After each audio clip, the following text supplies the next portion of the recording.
Hey guys, welcome back. It's been a long time, but let's just end this year with a smartphone durability award. So there is no as such award I'm going to give you. I just want to share you guys my experience that I have found after trying many different smartphones. So those who missed the stats, I am doing this durability things from almost 4 months now.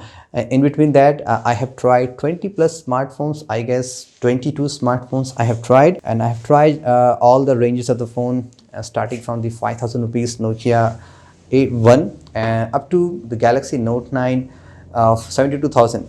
And mostly all the phones that I tried initially after one or two drop tests, which are based on my choice, and all the phones are requested from the you guys. I mean, whatever guys you wanted me to do that, and the vote I got most, I tried that phone. And all brands are equal for me. I just want to share you my experience, like what I felt after doing all kind of brutal tests on those phones, which most you people say, like, how can you do that to your phone? I mean, it's a kind of a job and fun to show you guys exactly. And that kind of test actually shows us how companies compromises and what kind of protections do you need on your smartphone. So pretty much that's kind of stuff. So I have 4 different steps of checking the durabilities. I start with a scratch test, then I move to the water test, then third is a bend test, and the fourth is the drop test. And in between all of the phone, one thing is common. I use the same kind of test environment. I mean, I use the same height, I use the same floor also. And yes, these kinds of tests vary based on the surface to surface too. Let's get start with the scratch test. Which phone I felt are better for the scratch, which phone I felt are not good for the scratch. So phone which kind of failed in my tests up to now, two phones are kind of failed: Realme 2 Pro and the Zenfone Max Pro M2. The reason is that, for example, Zenfone Max Pro M2, company said it's the first budget device, comes with the Gorilla Glass 6, it's fine. Previously, I tested one phone, OnePlus 6T, which has the same Gorilla Glass 6. I tried the same knife, same kind of a glass box test also. It's there. So it did not got any kind of scratches. But when I tried this phone, Zenfone Max Pro M2, with the same knife, with the same glass, same glass box, that phone got a scratches on the screen. So really, I'm not an expert. I don't have any kind of machine to actually judge what kind of hardness they're using, but really this is what I felt. Again, Realme 2 Pro, they're using some kind of plastic screen, I guess. I see small dots on the screen after the glass box test.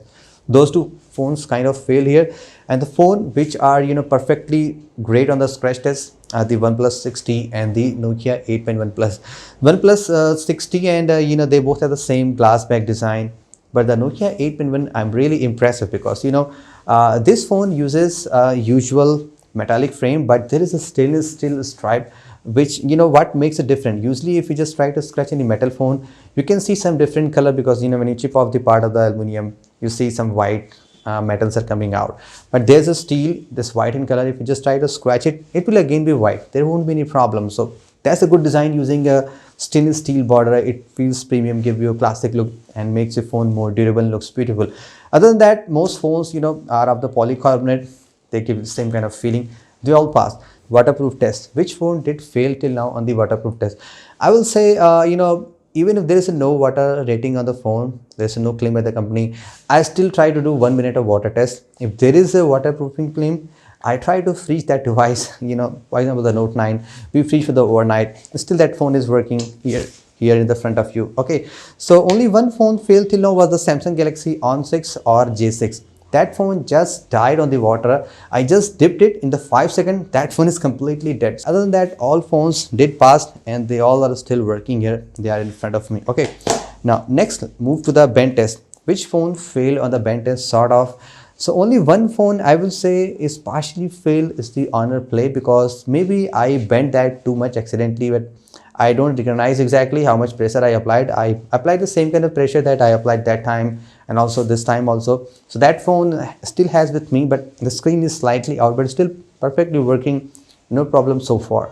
Other than that, all the phones are fine. The screen may come out if you just try to press them again. They just goes in. That's okay. And which phone again felt super solid on the bend? The Moto E5 Plus, I tried to bend. That was really super durable phone in terms of bend. Even there is not a flex at all. OnePlus 6T again is a great phone, but again Nokia 8.1, when I try to bend, I mean, this is again solid. These all phones are very solid, even though they are using glass, but I'm not able to bend it. Nokia 8.1 is especially super great. Okay, now next move to the drop test. So amongst all the 22 smartphones that we tried, few phones did fail here. I mean, they just died completely after the end of the test. Few are still working. So phone is sort of passing the drop test if they're working even after the drop. For example, even the screen got cracked, they're still working. I'm using this device as of now, Nokia 1. Screen is cracked, but still it is working. So for me, it is okay. At least that will get your job done. And here is another phone, the Redmi Note 6 Pro. Screen is cracked, but touch is working. I'm not able to use it because sometimes I feel like glass is coming to my hand. So these are kind of failed. So for me, it is not passed. Some phones did survive that, and I tried to drop the phone 8 times, 4 times from the waist height, 10 from the 6 feet height, and in some conditions I do drop from the 10 feet. So OnePlus 6T and the Nokia 8.1, I dropped from the 10 feet height. So till now, whatever phone display got cracked, Nokia 1, the Galaxy Note 9, Moto E5 Plus, Pocophone F1, OnePlus 6T, Redmi Note 6 Pro, Nokia 8.1, all these phones, I guess 6 to 7, they got damaged on the drop test. And there is I don't know, some mysterious story with the Note 9. I was doing a case drop video, was working on a case review video, and I was using a case named as sub case. That phone is very costly, I guess 1800 rupees Indian currency. And with that case on it, I dropped the phone, but from the 6 feet height, the phone's display got cracked. Now, I don't know who's to blame, the case, the phone, or whatever is there, the same surface. That phone got cracked. So I cannot comment on this device, especially I need to spend 18K and to repair it, whatever is there. But phones which failed brutally here, Moto E5 Plus, from the waist height, that phone display got cracked, and up to 6 feet height, it is completely dead. Pocophone F1 was the worst phone I tried. From the first drop, I mean from the bottom side I dropped, that phone got cracked. So certainly there is some kind of a compromise in terms of design. So that phone failed. In fact, I have dozens of comments. People said like their phone broke the next day or just very same day. Redmi Note 6 Pro, use the case, the official case still, which company is providing, and I applied the case, then I dropped it. Even after that, that phone display got cracked. So definitely Xiaomi phones are not super durable in that. But Redmi 6 Pro I tried, that phone passed. And two phones I tried exceptionally, the OnePlus 6T, I dropped from the 10 feet height also. In case of OnePlus 6T, it has a Gorilla Glass 6. So I dropped first from the 6 feet height, and the display of the phone, front display got cracked. The back was intact. Nokia 8.1, I dropped from the same height. It's still working fine. So I moved to the 10 feet height. So from 10 feet height, Nokia 8.1 displays got cracked, and the back panel is still working. And in case of OnePlus 6T, from the 10 feet height, both front and back got damaged, and phones were eventually dead because the display is completely shattered. It's unresponsive. So this is the kind of story.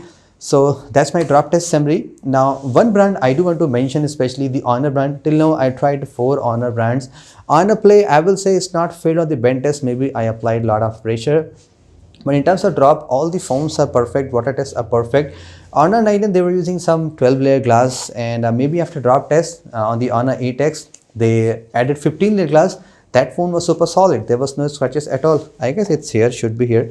So that's the Honor 8X still working. There's no such scratches at all. All things are working. So Honor is really making a really durable phones. No compromise at all. Earlier they were doing, but now they are super great. Nokia brand, I do want to mention, like, they're again super solid like they were there in the old days. So their phones are really solid. When you just hold any phone, they feels like you're holding some solid phone, a premium phone. So I do want to mention this brand also. It's again very great, but do check the repair cost update also. I made in Hindi. So their parts are not available. They are overcharging. I mean, they are just overcharging every part. So it's not great for that. So anyway, guys, that's been it for some of my smartphone durability summary that I did on 2018. So anyway, guys, that's been it for today's video, and this is the end of 2019. A very happy new year to all of you guys. Stay happy, stay enjoy. Next year we'll make another durability test update, lot of tests and fun videos. Thanks for watching. Have a great day.